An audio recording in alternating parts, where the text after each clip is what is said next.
चला, आज बोलूया ब्लू टोकाईमधल्या एका शांत, खास अनुभवाविषयी. आपल्या धावपळीच्या आयुष्यात विचार करा, घर आणि ऑफिस सोडून अशी कोणती जागा आहे जिथे तुम्ही शांतपणे स्वतःसाठी वेळ काढू शकता. हा अनुभव आपल्याला नेमक्या याच गोष्टीचं महत्त्व दाखवून देतो. यात पहिली गोष्ट म्हणजे थर्ड प्लेसची शक्ती. म्हणजे काय? सोप्या भाषेत सांगायचं तर, घर आपलं फर्स्ट प्लेस आणि ऑफिस सेकंड प्लेस.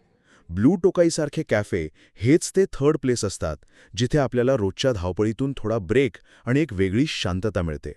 आणि दुसरी गोष्ट म्हणजे त्या अनुभवाची क्वालिटी. तिथं ती फक्त एक कॉफी नव्हती, तर एक स्मूथ मीडियम रोस्ट कॅपोचिनो होता. आता मीडियम रोस्ट म्हणजे काय, तर यात कॉफीची कडवट चव कमी होते आणि तिचा खरा स्वाद टिकून राहतो. ह्याच एका छोट्याशा डिटेलमुळे तो साधा कॉफीचा कप एक मस्त अनुभव बनून जातो.